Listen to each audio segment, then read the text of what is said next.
Utajuaje unanena kwa lugha kweli au una maneno umeyatengeneza mwenyewe tu? Okay? Hili ni swali ambalo watu wengi wanauliza sana. Nitajuaje nanena kwa lugha au hayo maneno nayatengeneza mwenyewe tu? Okay, sasa cha kwanza lazima ujue uneni kwa lugha kwa sababu umeamua kunena kwa lugha. Yaani uneni kwa lugha kwa sababu umeenda ukakuta watu wamekaa wanaomba, ukasikia wananena rabo shantalaba korea man, alafu kasema hawa wanafanyeje? Alafu nawe ukasema okay laba bana mana dada. No. Hiyo unachokuwa umefanya hiyo sio kunena kwa lugha, umeigiza. Kunena kwa lugha ni karama ya Roho Mtakatifu. So kunena kwa lugha na Roho Mtakatifu ni vitu ambavyo vinahusiana. Kwa maana nyingine, huwezi ukanena kwa lugha kama hujajazwa Roho Mtakatifu. Yaani iko hivi, huwezi ukanena kwa lugha kama hujajazwa Roho Mtakatifu. Kwa maana nyingine, unaweza ukawa una Roho Mtakatifu na usinene kwa lugha. Kwa sababu kuna tofauti ya kumpokea Roho Mtakatifu na kujazwa Roho Mtakatifu. So kuna mtu utakuta amempokea Roho Mtakatifu, maana yake ameokoka, amebatizwa, anamwamini Yesu, lakini haneni kwa lugha. Na akinena kwa lugha tutamshangaa as long as hajajazwa Roho Mtakatifu. Si unanielewa mpaka hapo? Yes. So moja ya alama ya kwamba umejazwa Roho Mtakatifu ni karama kumanifest. Nilikuwa na somo linahusu upako wa Roho Mtakatifu na nitakuja nifundishe kwenye live. Hakikisha umesubscribe kwenye channel hapa pia. Itakusaidia sana. Yaani hii ina faida sana kwa sababu ukielewa utajua namna ya kutumia ule upako wa Roho Mtakatifu. Usipoelewa utachelewa kwa kweli. Utachelewa. Haleluya. Utachelewa. Sasa you have to know that. Unapaswa uelewe hicho. Lazima kwanza umejazwa Roho Mtakatifu. Kama hujajazwa Roho Mtakatifu na unanena kwa lugha, maana yake unachofanya sio kunena kwa lugha. Unatengeneza maneno yako. Okay? Sasa utajuaje tena umejazwa Roho Mtakatifu? No. Kujazwa Roho Mtakatifu kuna signs. Nitakuelezea chache. Sawa. Cha kwanza lazima ulitamani hicho kitu. Umeelewa? Yes. Lazima ulitamani au ulitaka. Lakini cha pili inaweza ikawa uliongozwa maombi ya ujazo wa Roho Mtakatifu kama maombi ya jana. Unaweza ukaenda kwenye live, sawa? Kuna live moja nimefanya jana. Utaenda kuangalia watu walijazwa Roho Mtakatifu. Moja ya kitu wanachosema walinena kwa lugha. Hata walionena kwa lugha na wenyewe kuna viwango vya kunena kwa lugha. Wengine walisema leo nimenena lugha kwa lugha tofauti na nilivyokuwa nafanyaje? Nanena. Yes, kuna viwango pia vya kunena kwa lugha. So unaweza kama mtumishi alikuombea ujazo wa Roho Mtakatifu. Maandiko yanaweka wazi Paulo alivyokutana na wale wanafunzi 12, akawauliza, "Je, mlijazwa Roho Mtakatifu?" Akasema, "Huyo Roho Mtakatifu hata hatumjui." Akawekea mikono. Wenyewe walikuwa wanajua ubatizo wa Yohana peke yake. Na kuna makanisa hadi leo yana hiyo kitu kwamba wao wanajua tu ubatizo wa Yohana. Kuhusu Roho Mtakatifu bado hawajafika huko. Na hii inachelewesha utendaji kazi wa Mungu duniani pia. So aliwawekea mikono Paulo alafu wakajazwa Roho Mtakatifu. Haleluya. Siku ya Pentekoste tunaona pia walijazwa Roho Mtakatifu na wakasema kwa lugha mpya. Sasa inategemeana kwenye kunena kwa lugha, inategemeana na Roho Mtakatifu atajifunuaje. Sijui unanielewa. Kuna muda anaweza akajifunua kwa unaongea lugha za watu wote waliopo hapo. Kuna muda, na hiyo ni mara moja. Kwa sababu gani? Ina faida ipi sasa? Okay?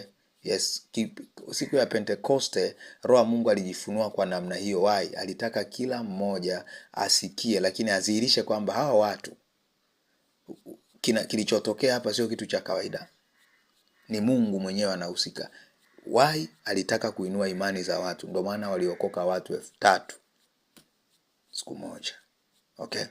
So kujazwa Roho Mtakatifu na mtumishi. Lakini mwingine utajuaje kwamba umejazwa Roho Mtakatifu? Unaweza ukakaa ndani. Kuna dada mmoja kwenye madhabahu huko alitoa ushuhuda. Alikaa ndani siku 3, alikuwa anaomba tu ujazo. Siku ya 3 Roho wa Mungu akashuka. Akishuka utajua. Roho Mtakatifu akishuka utajua. Sio swala hata la kuuliza my friend. Ile uwepo wake tu utajua. Hata kama hujawahi kusense, siku hiyo utajua. Haleluya.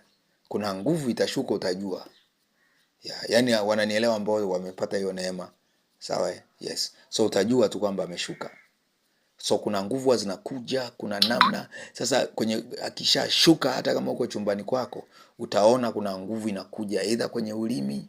Sawa, kuna wengine ulimi unakuaga kama wa moto, kuna wengine ulimi unakuwa mzito. Kuna mmoja jana alikuwa anasema, mtumishi, mdomo wangu ulikuwa kama vile unakaza hivi. Achilia hayo maneno yanayokuja, kopo kopo yaseme. Kunena kwa lugha ndio inaanzaga hivyo. Usifikiri tu inaanza rabo kosa kapala. My friend, wengi wachache wanapata hiyo neema my friend, kwamba moja kwa moja amenena kwa lugha. Ni wachache. Sijui kama unanielewa mtoto wa Mungu. Yes. So najaribu kukwambia hiki kitu kikusaidie, lakini kwa namna nyingine unaweza ukajazwa na Roho Mtakatifu wakati unasikiliza neno. Nataka nikwambie, unaweza pia ukajazwa Roho Mtakatifu, neno la Mungu, remember. Unaweza ukajazwa Roho Mtakatifu wakati, sawa, wakati unafanyaje? Unasoma kitabu. Kwa mfano kuna kitabu nimewatumia kwenye group kule, kinaitwa Good Morning Holy Spirit cha Ben Hinn, tena kwa Kiswahili. Sawa, kuna shuhuda za watu wengi sana wakati wanasoma kile kitabu walikuwa wanajazwa Roho Mtakatifu, ananena kwa lugha. Haleluya. Why? Ni neno la Mungu. Unaweza ukarudi kwenye Biblia, Petro kwenye ile Matendo ya Mitume 10, anaenda kwa Kornelio, Roho Mtakatifu aliwajaza wale watu, wakapokea Roho Mtakatifu na wakajazwa Roho Mtakatifu wakati anawahubiria neno la Mungu. Sijui kama unanielewa mtoto wa Mungu. Umenielewa eh? Yes. So unaweza kuwa unasikiliza tu afu kuna nguvu imekuja afu ghafla unaanza kuspeak in tongue. Hallelujah. So hizo ni njia za kujazwa Roho Mtakatifu. Alafu kunena kwa lugha ni moja ya karama sasa ambazo ni matokeo ya kujazwa Roho Mtakatifu. Sijui kama umenielewa. So kama likuwahi kutokea hili jambo, maana yake ukuwahi kujazwa Roho Mtakatifu, huwezi kunena kwa lugha. Okay? Lakini kama hilo jambo liwahi kutokea, hata liwe 2009, ulijazwa Roho Mtakatifu. Lakini je, baada ya kujazwa Roho Mtakatifu nafanya nini? Kuna watu kwenye kunena kwa lugha hapa kuna shida. Watu wanafikiri kunena kwa lugha ni Roho Mtakatifu anaamua yeye. Sio kweli. Hivi kama hauta decide, unajua mwanzoni nilikuwa nawaza mimi. Nilikuwa nikimsikia mtu kwa mfano, tunaanza tu maombi, anaanza lina makasko belante zedebela. Nasema huyu naye mbona anaanza kunena kwa lugha hapa? Roho Mtakatifu kashuka saa ngapi? Why? Nilikuwa nimesahau kama ni karama. Karama ikisha apewa ni zawadi, ni gift, inakuwa ya kwako. Unaitumia wewe unavyotaka. Unaelewa? Hasa hii ya kunena kwa lugha. Tofauti na karama zingine kabisa. Tofauti na karama zingine. Si kama unanielewa mtoto wa Mungu. Ni tofauti na karama zingine. Sasa you have to know this. Ukishajazwa Roho Mtakatifu kanena kwa lugha leo, alafu wetu unakaa unasubiri ashuke. Unasubiri mpaka mtumishi aje akujaze ndio unene kwa lugha tena. Unasubiri tena mpaka mtumishi aje akujaze. Hiyo itakuchelewesha. Kuna watu moja ya kitu ambacho mnaignore. Kuna mwingine niliongea naye jana wakati naomba nikamwambia nena kwa lugha dakika moja. Hatumii karama aliyopewa. Umepewa zawadi alafu itumii. Mwenye zawadi anajisikiaje? Okay, wewe mfano mume wako au mke wako umemnunulia viatu alafu havivai. Unajisikiaje? Because karama ni gift kwenye Kiingereza. Ni zawadi ambayo Roho Mtakatifu anakupa. Unajisikiaje? Lazima ujisikie vibaya. Kuna dada moja tulikuwa kwenye maombi ya ujazo nadhani mwaka jana. Wakati naomba simu yake ilikata. Lakini sasa kwa sababu alikuwa hajajua kama imezima. Umeelewa? Akaendelea. Sasa akakuja kugundua imezima, akaiangalia. Lakini akawa nahisi kuna uwepo. Akaendelea kuomba. Na by the way tulikuwa hata muda huo Roho wa Mungu alikuwa hajaachilia mimi niombe ujazo wa Roho Mtakatifu kwa sababu ilikuwa maombi mengine. Wakati naendelea mwishoni, Roho wa Mungu akataka niombe ujazo wa Roho Mtakatifu. Kwa hiyo nikaanza kuombea watu ujazo. Remember yeye hapo tayari yuko offline. Akajazwa Roho Mtakatifu. Baadaye akanitafuta. Akaniambia, "Leo bwana nimenena kwa lugha." Lakini nashangaa nilikuwa tayari simu yangu imefanyaje? Imezima. Nikamwambia, "Ulikuwa hujawahi kunena kwa lugha?" Akasema, "Hapana, niliwahi kunena kwa lugha 2015. Nilinena kwa lugha 2015.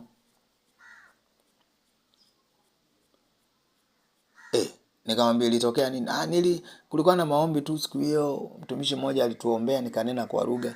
Sikuwahi kunena kwa lugha tena. You see, ilipotea. Ndani akaifisha. Yaani ni sawa na talanta, my friend. Hallelujah. So hili ni jambo ambalo I hope kila mmoja atakuwa amenielewa vizuri na itakuwa baraka sana. Hili ni jambo kila mtu anapaswa aelewe, kwa sababu kama hautaelewa hii kitu utaikuta unanena kwa lugha leo, unakaa miezi umeacha tena. Sasa utakuwa tu kila siku kusubiria kujazwa. Huo ni uzembe wa hali ya juu. Usisubiri roho wa Mungu, sijui roho wa Mungu ashuke. Umeshapewa zawadi, use it. Yaani kunena kwa lugha ndo karama ambao unaamua wewe baada ya kumejazwa. Sio wewe ambao hujajazwa, lakini wewe uliyejazwa. Ukishaona umejazwa Roho Mtakatifu, umenena, hata kama mfanya ratata, hiyo tayari ni kunena kwa lugha.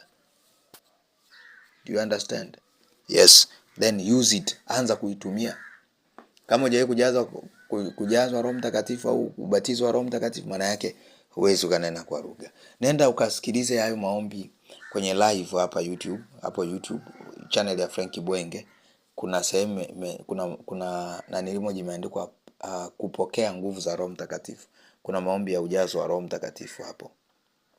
Na utaona watu wanatoa ushuhuda namna ambavyo Roho Mtakatifu namna gani Mungu amewajaza Roho wake. Haleluya. Sasa lazima uelewe hicho kitu. Ni muhimu sana. Nadhani nitakuwa nimekujibu. Utajuaje? Lakini kitu kingine utajuaje? Ukiisha fika kiwango fulani unaponena kwa lugha, unaweza ukawa unawaza kitu kingine na unanena kwa lugha. Yaani kwa mfano leme na kazule beradia mahanto shakateli beradia. Mfano mimi nikitaka kutafakari au nataka mfano kwenye maombi kule nataka Roho Mungu aniongoze niweze kupata details, yani ile karama ya neno la hekima, neno la maarifa ifanye kazi, nijue kuna mgonjwa labda wa mguu, kuna mgonjwa wa hiki na hiki. What ninachofanya mimi na nena kwa lugha, at the same time namuuliza Roho Mtakatifu, kwa sababu karama ya kunena kwa lugha huwa ina boost karama zingine. Hiyo ndo faida yake kubwa pia. Sijui umeelewa, mtoto wa Mungu? Sawa. Sasa ukiona unanena kwa lugha afu huwezi kuwaza kitu kichwani mwako, kwa sababu kunena kwa lugha ni roho yako inaomba. Roho na nafsi ni vitu viwili tofauti. Sijui unanielewa mpaka hapo? So roho yako ikiwa inanena kwa lugha, ufahamu wako unaweza bado ukawa unawaza vitu vingine na ukanena tu vizuri, kwa sababu roho inafanyaga mambo sometime hata bila. Kwa mfano unaweza kuwa umekaa tu alafu unasikia nyimbo inaimba, lakini upo unafanya vitu vingine. Hiyo ndo roho yako ipo kazini. You understand? So ukiona ni hivyo, maana yake unatumia ufahamu wako kutengeneza yale maneno. Umenielewa? That's why huwezi kunena kwa lugha at the same time unawaza kitu kingine, unatafakari neno la Mungu labda. Lemena scopelanto. Kwa mfano mimi naweza nikawa nanena kwa lugha kuna muuliza Mungu, unataka leo niombee ni watu gani unataka leo uwahudumie? Kwa niko lemena hascobeli mana canto skebelia jana mana cascomeni mena sentebele radaba cascobelia. Okay, ngoja tufanye sasa hivi. Okay, let me pray. Alafu nitaamwombea mtu. Shenta makus reki belima hantos kemelanto jana makus kebelia margas comenanto shakata balagadus rekebedekedos kebelia mahanto. Hapa ninapoomba sasa hivi kuna mtu ana changamoto kwenye utosi. In the name of Jesus, in the name of Jesus I pray. Katika jina la Yesu ninaomba rehema kwa ajili ya ndugu huyu. Kila nguvu ya adui, chochote kilicho kinyume na ufahamu, naamuru kisambalatike sasa hivi. Achia mawazo yake, achia ulimwengu wa ndoto, by fire, by fire, by fire, by fire, by fire. Huyu mtu amekuwa anasahau ndoto. Shaliko palagando mosike peradia shanta kabala duske. Kuna uzito kwenye maamuzi, kwenye mambo yake. In the name of Jesus, kwenye kusoma neno reka palagadia, yani anategemea apate kitu lakini hapati. In the name of Jesus I command that evil spirit by the power of the Holy Spirit. Kila nguvu iliyokamata mawazo, achia mawazo yake. by the power of the Holy Spirit. Hizo kamba mlizofunga ufahamu wake, kichwa chake, his mind in the name of Jesus, her mind in the name of Jesus be dismantled. Na kata hizo kamba na haribu hizo kamba katika jina la Yesu. Amen. You see, so nimetumia kunena kwa lugha kuingia kwenye ulimwengu wa roho. Sio, unanielewa mpaka hapo? Ngoja nikwambie, wakati nanena kwa lugha kuna kitu kingine nilikuwa namuuliza roho wa Mungu.